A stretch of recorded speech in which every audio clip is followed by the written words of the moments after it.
So just before we do the chanting, I just remind everyone that in Australia, the clocks go forward next Sunday.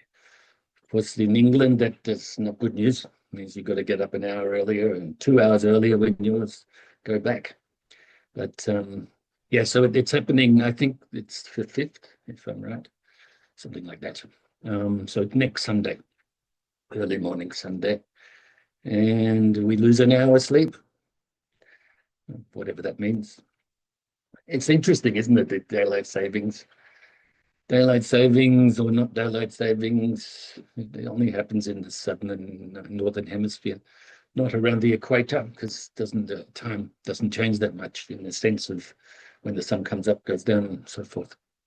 But just thought I'd remind you in case I forget next week. Just put it in your calendar. And that's all, really. I hope everybody's well and keeping healthy, staying safe and all that stuff. So let's do the chanting straight away before we have meditations, and then continuing the conclusions in relation to the commentary on Master Atisha's heart advice. Almost coming to a close now, and I think we started, if I remember right, it was start of April, so it's been a little while. So, Namo Tassa Bhagavato Arahato Samma Sambuddhassa. Namo Tassa Bhagavato Arahato Samma Sambuddhassa. Namo Tassa Bhagavato Arahato Samma Sambuddhassa.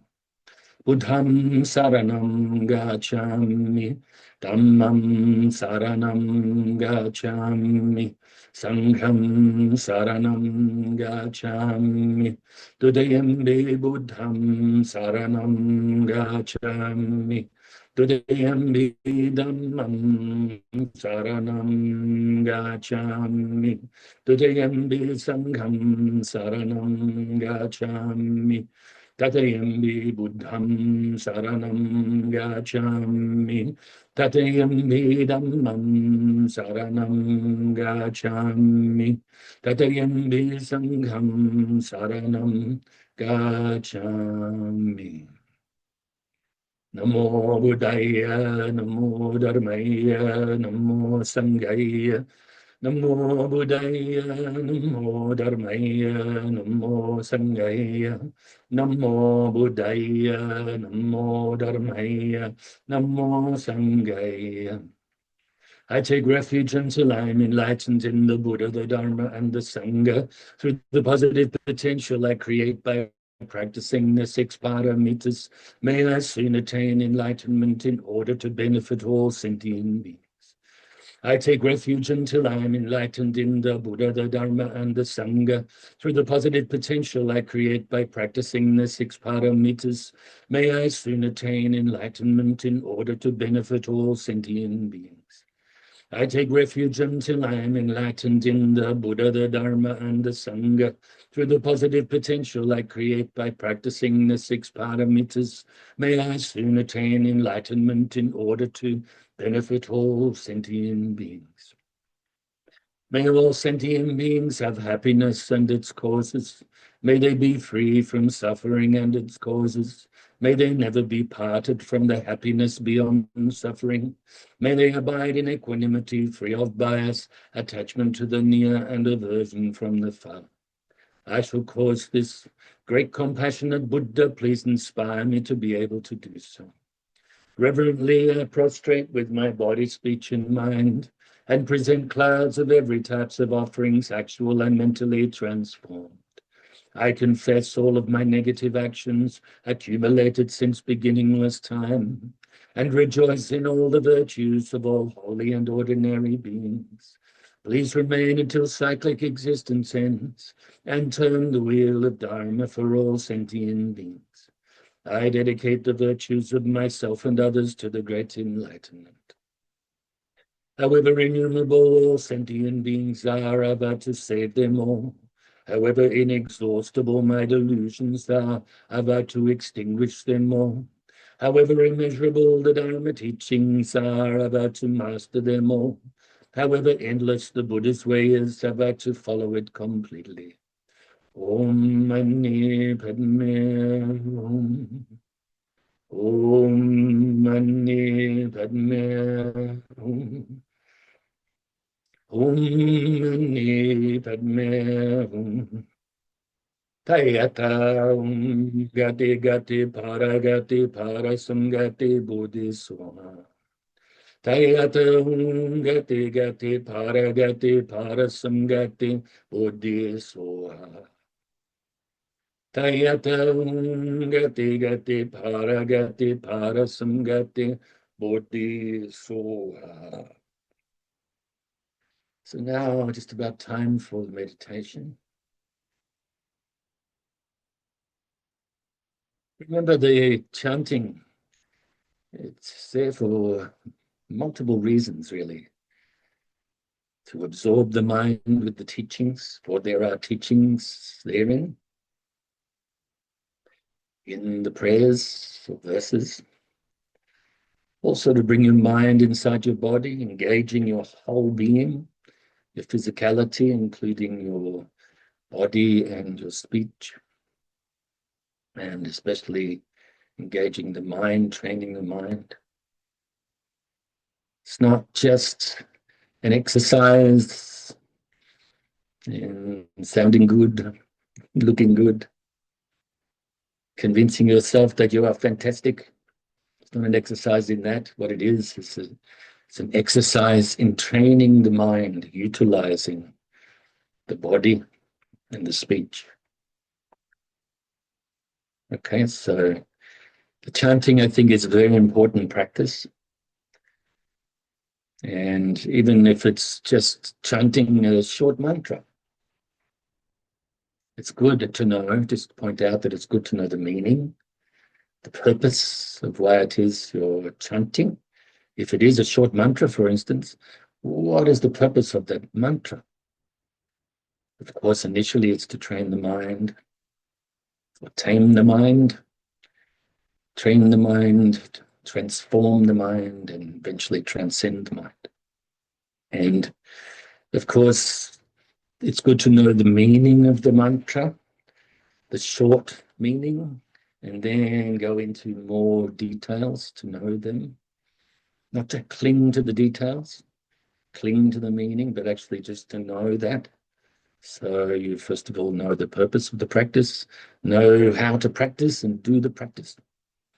You know, Om Mani Padme Hum, for instance, the jewel in the lotus. But also there's many layers of meanings. The 6 syllables represent the purification eventually of the 6 root delusions and emotions. And also, like if you look at the words, Om basically means to put the practice or put it into practice, the mantra. If you are doing it with visualization as well, do that. Mani, jewel, Padme, lotus, Hum. So right now, our body, speech, and mind are impure, you could say. Then we put it into practice to purify the body, speech, and mind, and eventually realize our true nature. That's also another meaning. Okay, and there's many more too. We could probably talk for a whole year on this short 6-syllable mantra. That is also representative of the bodhicitta, great compassion, loving kindness. All right, so let's do the meditation. Initially to release the tension in the body. So relax your body. Probably beneficial to close your eyes mostly. Then bring your mind inside your body. And we will release the tension from the bottom to the top. So release whatever tension you may have in your feet.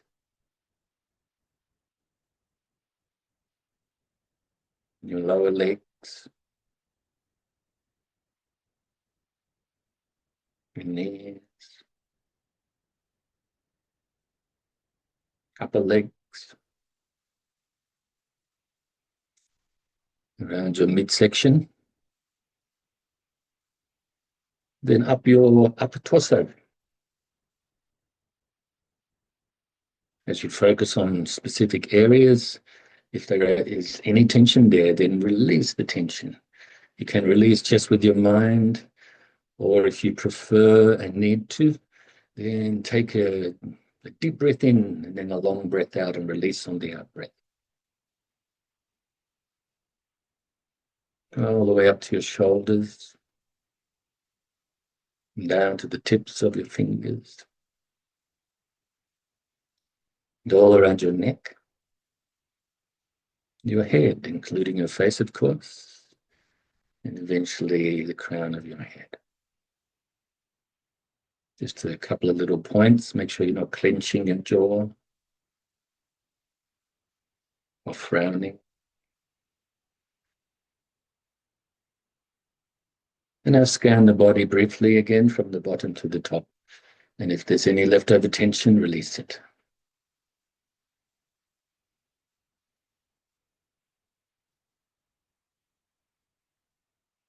And now bring your mind to your breathing.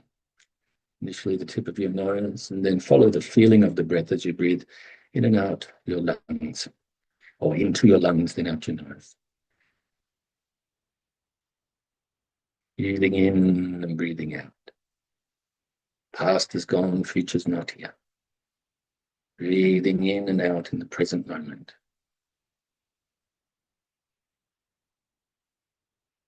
You can also add the extra technique of counting the breaths from 1 to 10. One in breath, one out breath is 1, and so on. And if you get distracted on the way towards 10, go back to 1 at that time. So as we engage in this practice, if thoughts arise or mental activity of any sort arises, don't cling to it, grasp at it. Also don't try to force it away, because that's extra stuff. Or deny it. That's also extra stuff. But simply, naturally, calmly, let it go as you replace your mind back onto your breath. And if your mind becomes dull or sleepy, then we'll get up a bit by refocusing on your breath more brightly. So let's practice like this in silence for a little bit.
Now we can feel pleased and fill ourselves with universal loving kindness. Also bring to mind that we should always give forgiveness, which is included under the title of the giving of protection from fear. So you forgive anybody that's brought you harm. You ask for forgiveness for anybody or from anybody that you have brought harm to. And of course, you forgive yourself for whatever, whether it's in things you've engaged in that you shouldn't, or whether it's things that you should have done you didn't do. All of this. Put down the mental baggage. Fill yourself with friendship and gratitude, appreciation and respect.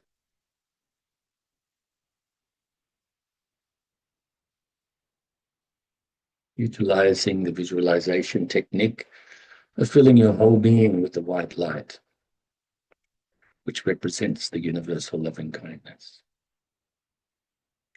Fill yourself with so much loving kindness that it now overflows and radiates outwards from your heart center and enters into the heart centers and fills the being of your loved ones, family and friends, filling them with the universal loving kindness, wishing that they are happy, free from suffering, and are peaceful.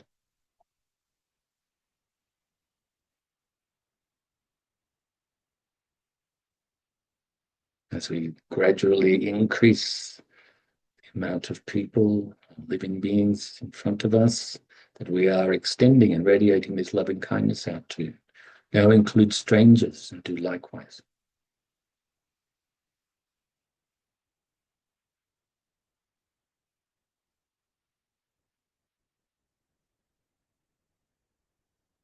And also those you may regard as enemies.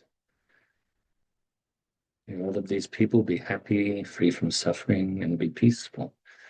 They are filled with the white light, with universal loving kindness, which is generated in your own heart. And now let's radiate this universal loving kindness out further and further distance-wise to all sentient beings, starting around your initially starting around your immediate area, to all of the living beings that live on the land and fly through the air, live in the waters, born from wombs, eggs, moisture, or through transformation. All sentient beings, whether weak or strong, great or small, short or tall, seen or unseen, near or distant, born or to be born, may they all be happy, free from suffering, and be peaceful. Now radiate the love and kindness out throughout your whole state or county.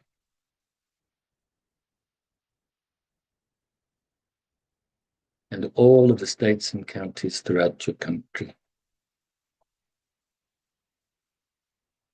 And all of the countries throughout the world, those you have an affinity towards, those you're indifferent towards, and those that you may have some negative feelings towards. Also have your loving kindness pervade throughout the oceans and other waters or bodies of water, and down to the core of the earth and to the outermost atmosphere. And beyond this planet alone, throughout the whole solar system, and the galaxy, and the universe, and throughout infinite space. Now, briefly, for a brief little time, we will actually change techniques to the Tonglen or giving-taking meditation to develop more compassion. So once again, we are feeling pleased with ourselves for engaging in this practice. And as we exhale, as we breathe out, white light, or I should say bring to mind the suffering of others first, all living beings. As we breathe out, the white light leaves our heart center and enters into the heart centers of all sentient beings in front of you. So you are radiating this compassion, you could say, to all living beings. Enters into their heart centers, giving away all of your happiness, giving them happiness, all of your good qualities, attainments along the Dharma path, you're giving to them. Freeing yourself from attachment and aversion, helping them on the Dharma path to enlightenment. And as you breathe in, you receive the black smoke from those living beings. It leaves their heart center, enters into your heart centers and melts away. So you are freeing them from all of their suffering, mental afflictions, at the same time destroying your ego and self-centeredness. So breathing in the black smoke, breathing out the white light. Let's practice like this for a short while in silence.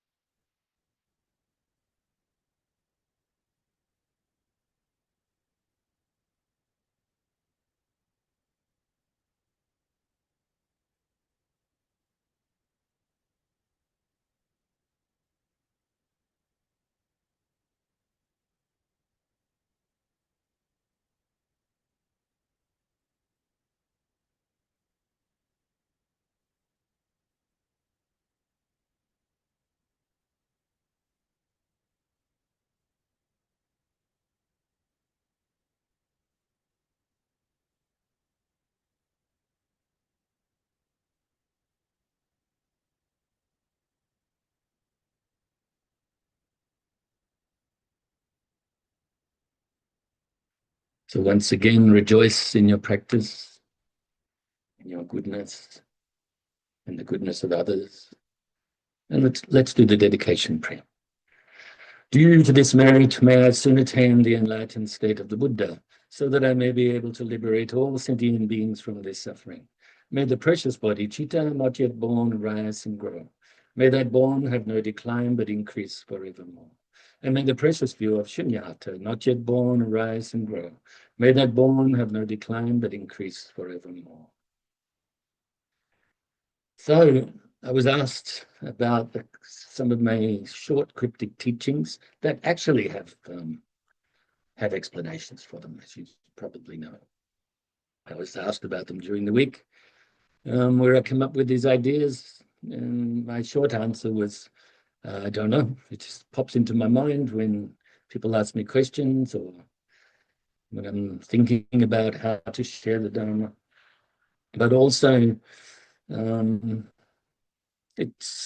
we don't just make things up, do we? It comes from either hearing others or thinking about teachings from others, including the Buddha. And two, that I was asked about, don't live like a frog in a well, and don't live like a fish in Egypt. Now, a fish in Egypt is a play on words, so it means don't live in denial, which is the Nile River in Egypt. Fish live in there, you know.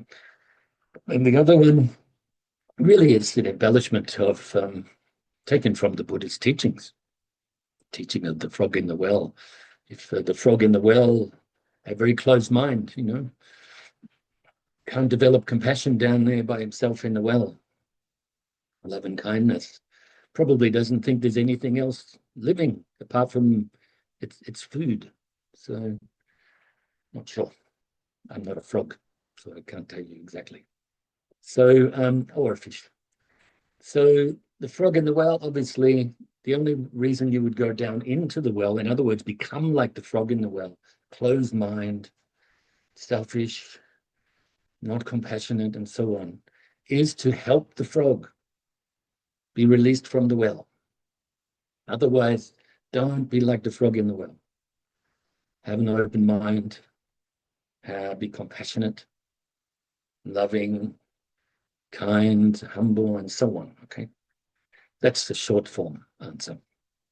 Then, of course, fish in Egypt, don't live in denial. Be realistic. Face even the inconvenient truth, and don't give in to the convenient lies. Plenty of them around this world. But of course, who are we lying to if we lie or give in to them? Ourselves. If we are responsible, we are responsible for being responsible. If we look at the truth, face the truth, it's important. Relative truth, eventually ultimate truth, of course. Just thought I'd share them with you because it's the first time I've been asked about those teachings for a while. I don't know why, because I haven't posted them on Facebook and social media land for a while, but they must have seen it somewhere. So obviously we continue our conclusions. Great word, that, isn't it? Conclusion. So Master Atisha's teachings, let's just pick up from where we left off last week. Remember that we're going to engage in the practice of the wisdom tool of hearing, wisdom tool of contemplation, and the wisdom tool of meditation as we go past these things. We're probably about halfway through the conclusions, so I'll pick it up straight away from where we left it last week.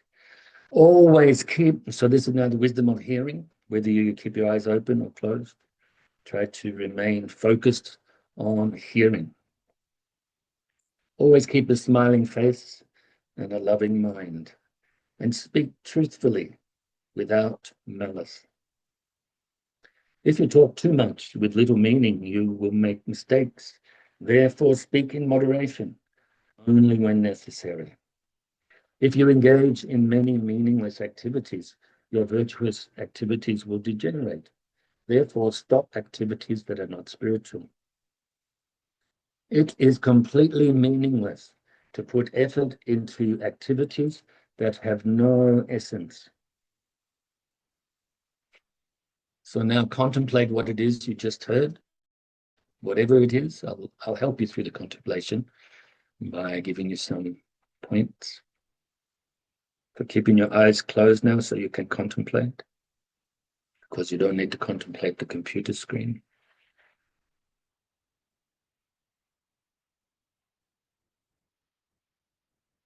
So always keep a smiling face or a pleasant face, not stressed out face, not angry face. Doesn't mean you have to go around showing your pearly whites, or in my case, maybe pearly browns, light brown. I'm joking around. Loving mind. So keep loving kindness in your heart, compassion in your heart. Smile on the inside. And speak without malice, without harmful intentions. And speak truthfully. If you engage in speaking, you should be truthful. Otherwise, remain silent. If you talk too much with little meaning, you will make mistakes. Therefore, speak in moderation, and only when necessary, like I just alluded to.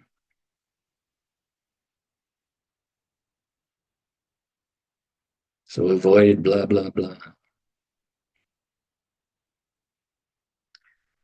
If you engage in many meaningless activities, your virtuous activities will degenerate. Therefore, stop activities that are not spiritual. Yes, if we fill our lives with meaningless activities, of course, at very least, it takes the time away from increasing our virtues. It takes the energy away.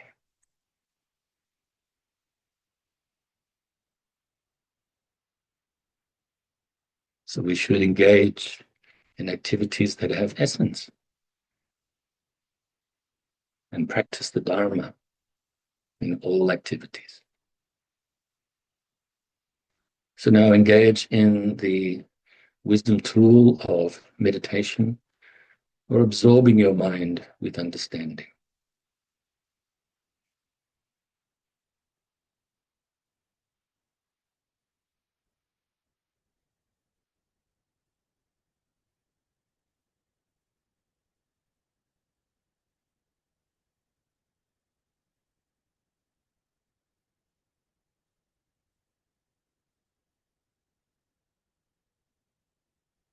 To the wisdom of hearing.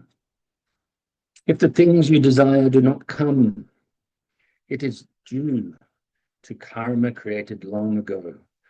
Therefore, keep a happy and relaxed mind. Beware, offending a holy being is worse than dying. Therefore, be honest and straightforward. Since all the happiness and suffering of this life arise from previous actions, do not blame others. All happiness comes from the blessings of your spiritual guide. Therefore, always repay his kindness, her kindness. So now engage in the wisdom tool of contemplation. Once again, I'll let you know best to keep your eyes closed during this so there's no distraction. Try to remember what you just heard. Teachings of Master Atisha. Now I will help you contemplate a little bit. So when the things that we desire, we want in this life do not come, this is due to the karma we've created in the past.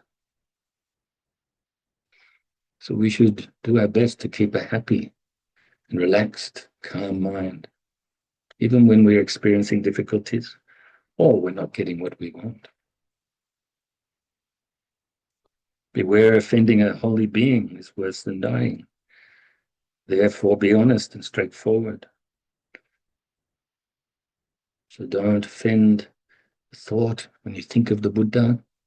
Try to keep secrets. Or bodhisattvas. Or your teachers. Best to be straightforward. Just to be honest.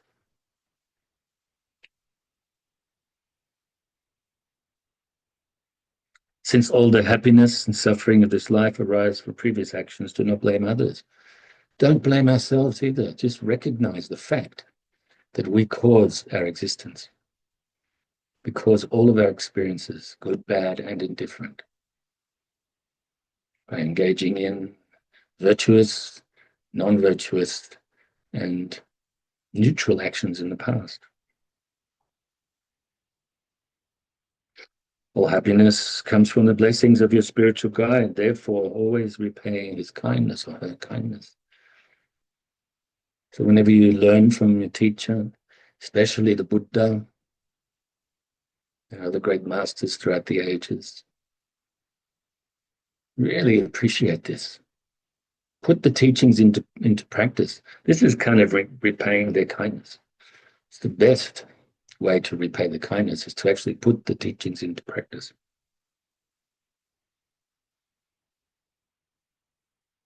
This is what means by the blessings. We create our own blessings by paying attention to the teachings and putting them into practice. So now the wisdom of meditation or mental absorption.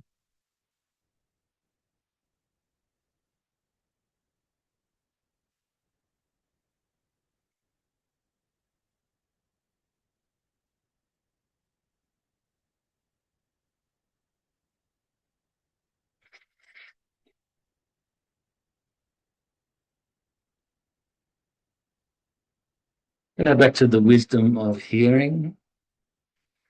I just remind you that we are engaging in this, specifically this time, so that you can recall the details of the commentary, the detailed commentary, okay?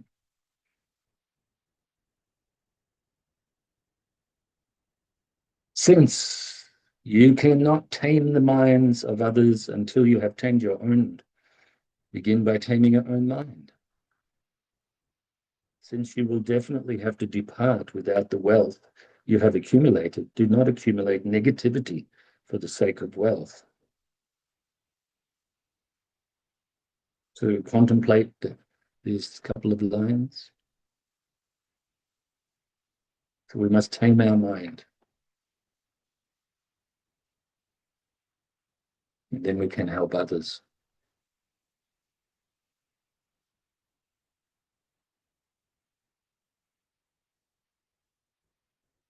Since material wealth we cannot take with us after this lifetime. Don't accumulate negativity just for the sake of this material wealth. It's okay to have some material wealth, but don't do negative things or create this negativity to get it.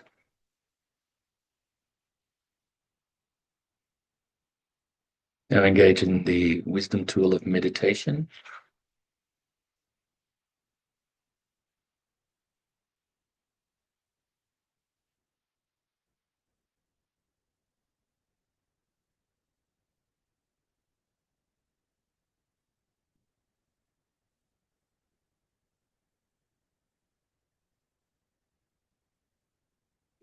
And back to the wisdom of hearing very briefly, as we only have about 2 minutes to go.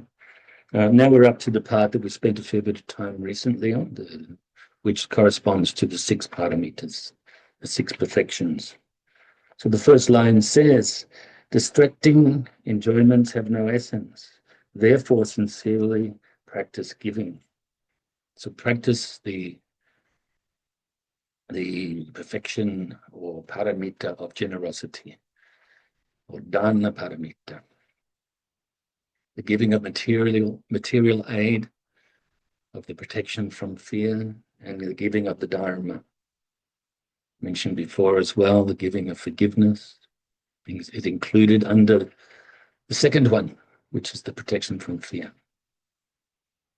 So now, as we've done this recently, I won't say any more. So just contemplate very briefly on what it is you have just heard.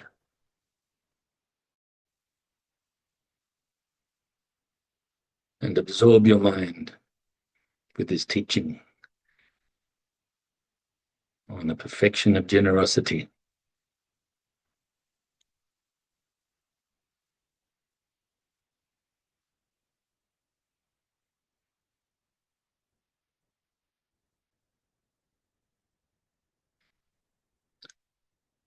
Now we can conclude the conclusion class, because I think maybe we have about 30 seconds to go. I hope you've enjoyed today's class, and I look forward to seeing you next week. Make sure you take care, especially of your mind, but also of your body, and stay positive, calm, and so forth. I rejoice in your meritorious goodness, as always. Study Dharma well. When you do that, just do that. Contemplate the Dharma well. When you do that, just do that. Absorb your mind with truth. Absorb your heart with compassion and loving kindness.